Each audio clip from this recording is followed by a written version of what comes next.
गुरु जी शुक्राना गुरु जी संगत जी गुरु जी का अनंतम अनंतम शुक्राना लख लख बार शुक्राना हर चीज़ दा शुक्राना हर सांस दा शुक्राना। संगत जी गुरु जी कहते हैं जब तक हम तुम्हारे साथ हैं हमारा हाथ तुम्हारे सर पे है, तुम्हें कहीं भटकने की जरूरत नहीं, किसी तंत्र मंत्र में भटकने की जरूरत नहीं है। संगत जी आंटी जी ने आज फिर से शिव पुराण के पाठ की सेवा स्टार्ट करी है। आज आंटी जी का पहला दिन है पाठ का। संगत जी आंटी जी को गुरु जी की लगातार सेवा मिल रही है। ये सेवा मिलना संगत जी सौभाग्य नहीं है, ये आंटी जी की आस्था विश्वास है। और जो अच्छी किस्मत है जो आंटी जी ने विश्वास करके गुरु जी पे अपनी खुद बनवाई है। संगत जी हम संगत भी अपनी किस्मत अच्छी बनवा सकते हैं और गुरु जी के जरिए सेवा पा सकते हैं, लेकिन हमें क्या करना होगा, हमें गुरु जी पे पूरा विश्वास बनाए रखना होगा कि हाँ गुरु जी हमें एक दिन ऐसी लाइफ जरूर ब्लेस करेंगे जिसकी हमें कल्पना थी। संगत जी गुरु जी तो वो सब देने के लिए तैयार है जो हमने कभी सोचा नहीं, लेकिन हम गुरु जी से मांग मांग कर गुरु शब्द का अपमान करते हैं। संगत जी कभी गुरु जी से मांगो मत, गुरु जी को मनो कि गुरु जी आप हो संभाल लोगे, गुरु जी आप हो संभाल लोगे, जो मेरे लिए अच्छा होगा वो करोगे। अब देखो संगत जी आंटी जी फ्रांस में रहती हैं, पेरिस में, वहाँ इतनी दूर गुरु जी बैठी हैं आंटी जी और गुरु जी उनको वहाँ बैठे सेवा दे रहे हैं शिव पुराण के पाठ की। आज फिर से आंटी जी का पाठ की सेवा शुरू हो चुकी है। संगत जी पाठ को एंड तक जरूर सुने और प्यारी से अपनी ब्लेसिंग्स को जरूर ले और इसे आगे जरूर शेयर करें, ताकि संगत जी आपका भी कल्याण हो और आंटी जी का तो कल्याण होगा ही होगा, क्योंकि आंटी जी तो गुरु जी की सेवा में लग चुकी हैं। संगत जी आपको भी यही सेवा दे रहे हैं कि प्लीज़ इस पाठ को अपनी संगत के साथ ज़रूर शेयर करें, अपने घर परिवार में जो गुरु जी से कनेक्ट हुए हैं। संगत जी धीरे धीरे देखना आपके घर में इतनी पॉजिटिविटी आ जाएगी जो आपने कल्पना भी नहीं की होगी। जय गुरु जी, शुक्राना गुरु जी। गुरु जी शुक्राना गुरु जी। ओम नमः शिवाय। शिव जी सदा सहाय। ओम नमः शिवाय। गुरु जी सदा सहाय। श्री शिव महापुराणम गणपते नमः। ओम श्री शाम शिवाय नमः। विद्वेश्वर संहिता। पार्थिव लिंग के निर्माण की रीति तथा वेद मंत्रों द्वारा उनके पूजन की विस्तृत एवं संक्षिप्त विधि का वर्णन। तदंतर पार्थिव लिंग की श्रेष्ठता तथा महिमा का वर्णन करते हुए सूत जी कहते हैं, महर्षियों अब मैं वैदिक कर्म के प्रति श्रद्धा भक्ति रखने वाले लोगों के लिए वेदोक्त मार्ग से पार्थिव पूजा की पद्धति का वर्णन करता हूँ। यह पूजा भोग और मोक्ष दोनों देने वाली है। आहनिक सूत्रों में बताई हुई विधि के अनुसार विधि पूर्वक स्नान और संध्या उपासना करके पहले ब्रह्म यज्ञ कर तत्पश्चात देवताओं ऋषियों संकादिक मनुष्यों पितरों का तर्पण करें। अपनी रुचि के अनुसार संपूर्ण नित्य कर्म को पूर्ण करके शिव स्मरण पूर्वक भस्म एवं रुद्राक्ष धारण करें। तत्पश्चात संपूर्ण मनोवांछित फल की सिद्धि के लिए ऊंची भक्ति भावना के साथ उत्तम पार्थिव लिंग की वेदोक्त विधि से भलीभांति पूजा करें। नदी या तालाब के किनारे, पर्वत पर, वन में, शिवालय में अथवा और किसी पवित्र स्थान में पार्थिव पूजा करने का विधान है। ब्राह्मण शुद्ध स्थान से निकाली हुई मिट्टी को यत्न पूर्वक लाकर बड़ी सावधानी के साथ शिवलिंग का निर्माण करें। ब्राह्मण के लिए श्वेत, क्षत्रिय के लिए लाल, वैश्य के लिए पीली और शूद्र के लिए काली मिट्टी से शिवलिंग बनाने का विधान है, अथवा जहां जो मिट्टी मिल जाए उसी से शिवलिंग बनाए। शिवलिंग बनाने के लिए प्रथम पूर्वक मिट्टी का संग्रह करके शुभ मृतिका को अत्यंत शुद्ध स्थान में रखे, फिर उसकी शुद्धि करके जल से स्नान कर पिंडी बना ले और विधोक्त मार्ग से धीरे धीरे सुंदर पार्थिव लिंग की रचना करे। तत्पश्चात भोग और मोक्ष रूपी फल की प्राप्ति के लिए भक्ति पूर्वक उसका पूजन करे। उस पार्थिव लिंग के पूजन की तो विधि है, उसे मैं विधान पूर्वक बता रहा हूँ, तुम सब लोग सुनो। ओम नमः शिवाय इस मंत्र का उच्चारण करते हुए समस्त पूजन सामग्री का प्रोक्षण करें, उस पर जल छिड़के, इसके बाद भूरसी इत्यादि मंत्र से क्षेत्र सिद्धि करें, फिर आपको समान इस मंत्र से जल का संस्कार करें। इसके बाद नमस्ते रुद्र इस मंत्र से स्फटिका बंद शिला का घेरा बनाने की बात कही गई है। नमः शिव शंभुवाय इस मंत्र से क्षेत्र शुद्धि और पंचामृत का प्रोक्षण करें। तत्पश्चात शिव भक्त पुरुष नमः पूर्वक नीलग्रीवीय मंत्र से शिवलिंग की उत्तम प्रतिष्ठा करें। इसके बाद वैदिक रीति से पूजन कर्म करने वाला उपासक भक्ति पूर्वक एतते रुद्रावसम इस मंत्र से रमणीय आसन दे, मानो महानतम इस मंत्र से आह्वान करें, या ते रुद्र इस मंत्र से भगवान शिव को आसन पर समासीन करें, या मिशु इस मंत्र से शिव के अंगों में न्यास करें, अध्यावोच्चत इस मंत्र से प्रेम पूर्वक अधिवासन करें, इष्ट देवता शिव का न्यास करें, असी यो वर्षपति इस मंत्र से उपसर्पण का करें। इसके बाद नमस्तु नीलग्रवे इस मंत्र से इष्ट देव को उपाध्याय समर्पित करें। रुद्र गायत्री मंत्र से आर्ध्य दें। त्र्यंबकम मंत्र से आचमन कराएं। पय पृथ्व्याम इस मंत्र से दुग्ध स्नान कराएं। दधि क्रावण हो इस मंत्र से दधि स्नान कराएं। घृतम घृत पावा इस मंत्र से घृत स्नान करें। मधुवाता मधुनक्तम मधुमनो इन 3 ऋचाओं से मधु स्नान और शर्करा स्नान कराएं। इन दुग्ध आदि 5 वस्तु को पंचामृत कहते हैं। अथवा पाद्य समर्पण के लिए कहे गए नमोस्तु नीलग्रह इत्यादि मंत्र से पंचामृत से स्नान करें। तदंतर महानसों के इस मंत्र से प्रेम पूर्वक भगवान शिव को कटिबंध करधनी अर्पित करें। नमो दृश्य इस मंत्र का उच्चारण करके आराध्य देवता को उत्तरीय धारण कराएं। या ते हेति इत्यादि ऋचाओं को पढ़कर वेदज्ञ कृतज्ञ भक्त से प्रीति पूर्वक भगवान शिव के लिए वस्त्र समर्पित करें। इसके बाद नमः शंभुवाय इत्यादि मंत्र को पढ़कर शुद्ध बुद्धि वाला भक्त पुरुष भगवान को प्रेम पूर्वक गंध चढ़ाए। नमस्तक्षेभ्यो इस मंत्र से अक्षत अर्पित करें। नमः पर्याय इस मंत्र से फूल चढ़ाए। नमः पर्ण्याय इस मंत्र से बेलपत्र समर्पण करें। नमः कर्पूरदिनचाय इत्यादि मंत्र से विधि पूर्वक धूप दे। नमः आश्वय इस ऋचा से शास्त्रोक्त विधि के अनुसार दीप निवेदन करें। तत्पश्चात नमो ज्येष्ठाय इस मंत्र से उत्तम नैवेद्य अर्पित करें। फिर पूर्वोक्त त्र्यंबक मंत्र से आचमन कराए। इमा रुद्राय इस ऋचा से फल समर्पण करें। फिर नमो वज्राय इस मंत्र से भगवान शिव को अपना सब कुछ समर्पित कर दे। तंत्र मानव महात्मा मानस्तु के इस पूर्वक 2 मंत्रों द्वारा केवल अक्षतों से 11 रुद्रों का पूजन करे। फिर हिरण्यगर्भ इत्यादि मंत्रों से जो 3 ऋचाओं के रूप में पठित है दक्षिणा चढ़ावे। देवस्थित वाम इस मंत्र से विद्वान पुरुष आराध्य देव का अभिषेक करे। दीप के लिए बताए हुए नमः अश्व इत्यादि मंत्र से भगवान शिव की निराजना करे। तत्पश्चात इमा रुद्रा इत्यादि 3 ऋचाओं से भक्ति पूर्वक रुद्रदेव को पुष्पांजलि अर्पित करे। मानव महात्मन इस मंत्र से विज्ञ उपासक पूजनीय देवता की परिक्रमा करे। फिर उत्तम बुद्धि वाला उपासक मानस्तों के इस मंत्र से भगवान को साष्टांग प्रणाम करे। इस मंत्र से शुभ एशते है। इस मंत्र से शिव मुद्रा का प्रदर्शन करें तो यथा इस मंत्र से अभय नामक मुद्रा का, त्र्यंबक मंत्र से ज्ञान नामक मुद्रा का और नमः सेना इत्यादि मंत्र से महामुद्रा का प्रदर्शन करें। नमो गोभ्या इस ऋचा से धेनु मुद्रा दिखाए। इस तरह 5 मुद्राओं का प्रदर्शन करके शिव संबंधी मंत्रों का जप करे। वेदज्ञ पुरुष रुद्रीय मंत्र की आवृत्ति करे। तत्पश्चात वेदज्ञ पुरुष पंचांग पाठ करे। तदंतर देवागतु इत्यादि मंत्र से भगवान शंकर का विसर्जन करे। इस प्रकार शिव पूजा की वैदिक विधि का विस्तार से प्रतिपादन किया गया। महर्षियों संक्षेप से पार्थिव पूजन की वैदिक विधि का वर्णन सुनो। अर्थजातम इस ऋचा से पार्थिव बनाने के लिए मिट्टी ले आए। वामदेव इत्यादि मंत्र पढ़कर उसमें जल डाले। जब मिट्टी सनकर तैयार हो जाए तब अघोरा मंत्र से लिंग निर्माण करे। फिर तत्पुरुषा इस मंत्र से विधिवत उसमें भगवान शिव का आह्वान करे। अंतर ईशान्य मंत्र से भगवान शिव को विधि पर स्थापित। इसके सिवा अन्य संविधानों पर शुद्ध बुद्धि वाला उपासक संक्षेप से संपन्न करे। इसके बाद विद्वान पुरुष पंचाक्षर मंत्र से तथा गुरु के द्वारा दिए गए अन्य किसी शिव संबंधी मंत्र से 16 उपचारों द्वारा विधिवत पूजा करे। अथवा भवाय भवनाशाय महादेवाय धीमहि उग्राय उग्रनाशाय शर्वाय शशि मौलिने इस मंत्र द्वारा विद्वान उपासक भगवान शंकर की पूजा करे। वह भ्रम छोड़कर उत्तम भक्ति भाव से वह शंकर की आराधना करे, क्योंकि भगवान शिव भक्ति से ही मनोवांछित फल देते हैं। ब्राह्मण यहाँ जो वैदिक विधि से पूजन का क्रम बताया गया उसका पूर्ण रूप से आदर करते हुए पूजा की एक दूसरी विधि बता रहा हूँ जो उत्तम होने के साथ साथ सर्वसाधारण के लिए उपयोगी है। मुनिवर पार्थिव लिंग की पूजा भगवान शिव के नाम में बताई गई है। वह पूजा संपूर्ण अभिष्ट को देने वाली है। मैं उसे बताता हूँ, सुनो। हर, महेश्वर, शंभु, शूल, पानी, पिनाक, दीर्घ, शिव, पशुपति और महादेव ये क्रमशः शिव के 8 नाम कहे गए हैं। इनमें से प्रथम नाम के द्वारा अर्थात ओम हराय नमः का उच्चारण करके पार्थिव लिंग बनाने के लिए मिट्टी लाएं। दूसरे द्वारा अर्थात ओम महेश्वराय नमः का उच्चारण के लिंग निर्माण करें। फिर ओम शंभवे नमः बोलकर पार्थिव लिंग की प्रतिष्ठा करें। तत्पश्चात ओम शूल पाणाय नमः कहकर पार्थिव लिंग में भगवान शिव का आह्वान करें। ओम विनाक दृश्य नमः कहकर शिवलिंग को नहलाएं। ओम शिवाय नमः बोलकर उसकी पूजा करें। फिर ओम पशुपतये नमः कहकर क्षमा प्रार्थना करें और अंत में ओम महादेव नमः कहकर आध्य देव का विसर्जन कर दे। प्रत्येक नाम के आदि में ओंकार और अंत में चतुर्थी भक्ति के साथ नमः पद लगाकर बड़े आनंद और भक्ति भाव से पूजन संबंधी सारे कार्य करने चाहिए। षडाक्षर मंत्र से अंगन्यास और करन्यास की विधि भली भांति संपन्न करके फिर नीचे लिखे हुए अनुसार ध्यान करें।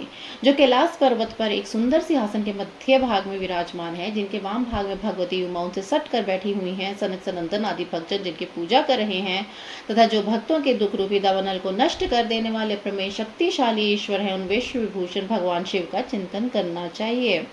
भगवान महेश्वर का प्रतिदिन इस प्रकार ध्यान करें। उनकी अंग कांति चांदी के पर्वत के भांति गौर है। वे अपने मस्तक पर मनोहर चंद्रमा का मुकुट धारण करते हैं। रत्नों के आभूषण धारण करने से उनका श्रीअंग और भी उद्वासित हो उठा है। उनके 4 हाथों में क्रमशः परशुम्र एक मुद्रा तथा वे मुद्रा शोभित है। वे सदा प्रसन्न रहते हैं, कमल के आसन पर बैठे हुए हैं और देवता लोग चारों ओर खड़े होकर उनकी स्तुति कर रहे हैं। उन्होंने वस्त्र की जगह व्याचरण धारण कर रखा है। वे इस विश्व के आदि हैं, बीज कारण रूप है और सबका समस्त भय हर लेने वाले हैं। उनके 5 मुख हैं और प्रत्येक मुखमंडल में 3-3 नेत्र हैं।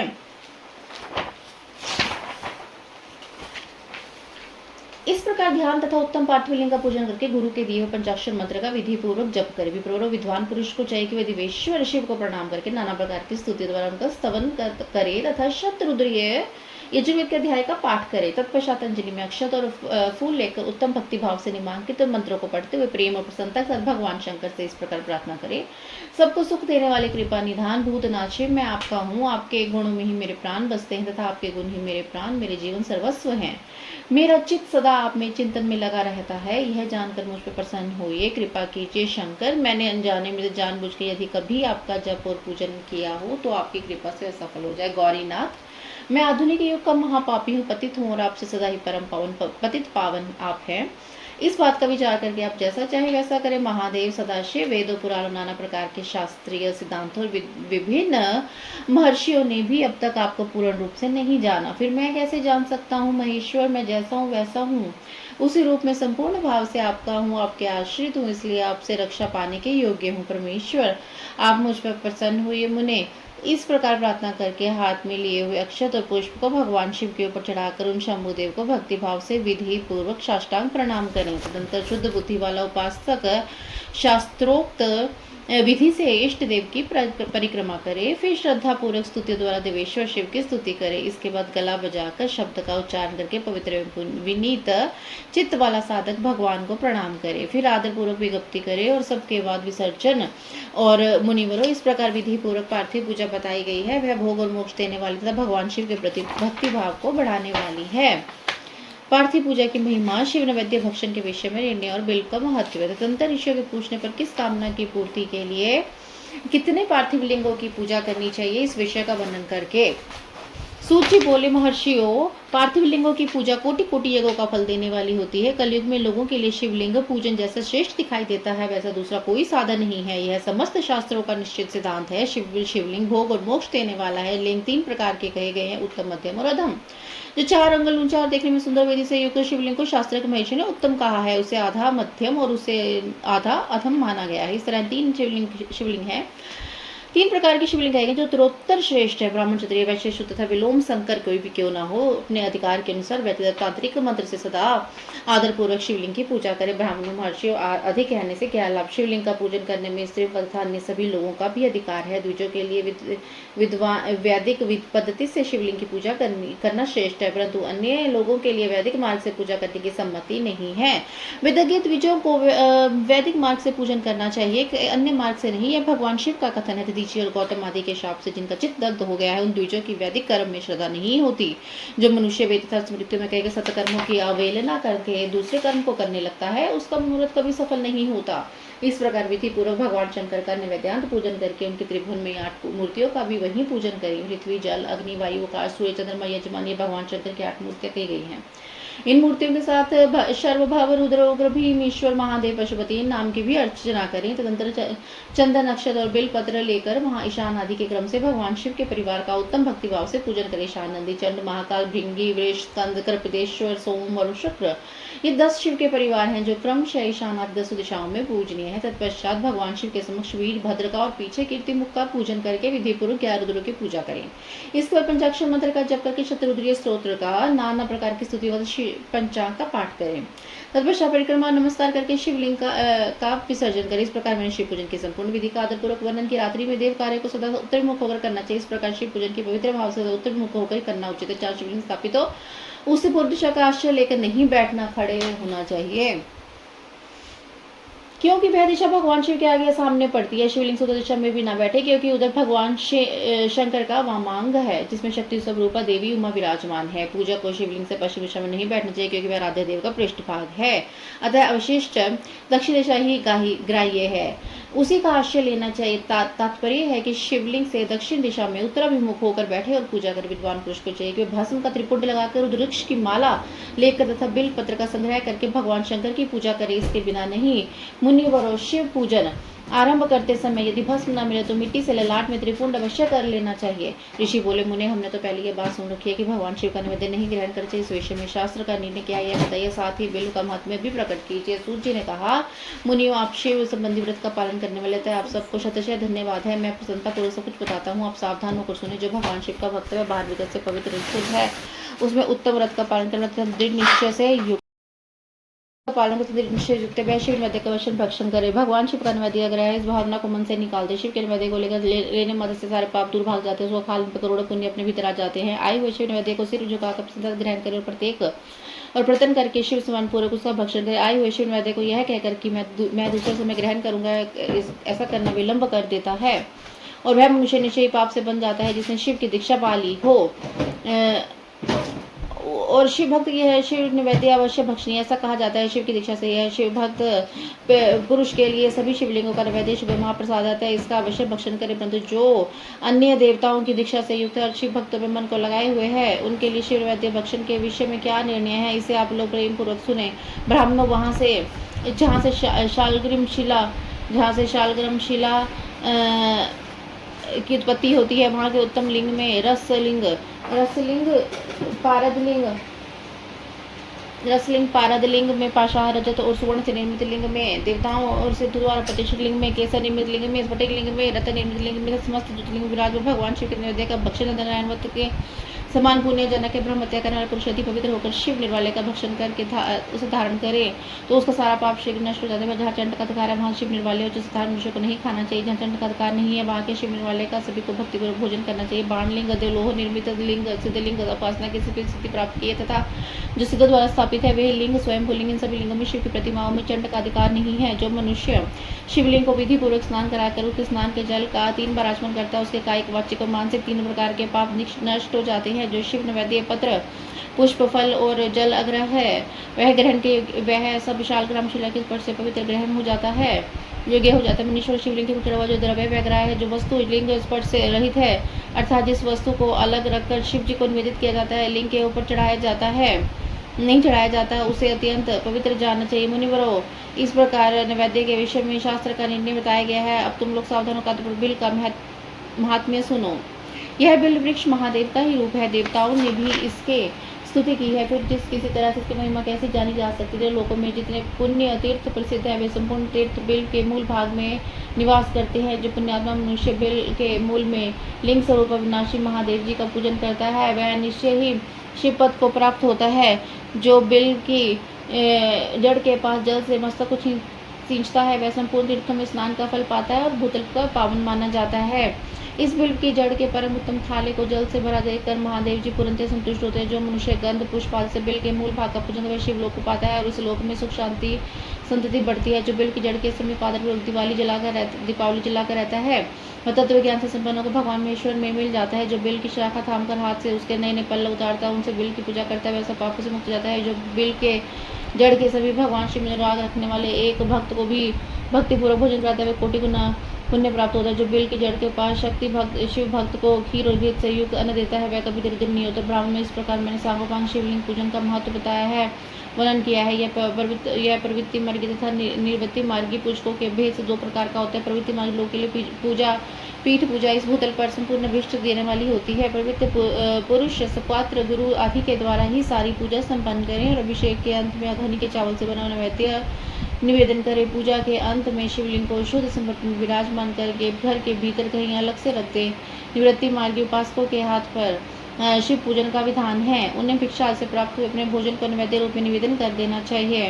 निवृत्त पुरुषों के लिए सूक्ष्म लिंग ही श्रेष्ठ बताया जाता है। वे विभूति से पूजन कर विभूति को नैवेद्य रूप में निवेदित भी करें। पूजा करके इस लिंग को सदा अपने मस्तक पर धारण करें। जय गुरु जी। शुक्राना गुरु जी। अनंतम अनंतम शुक्राना गुरु।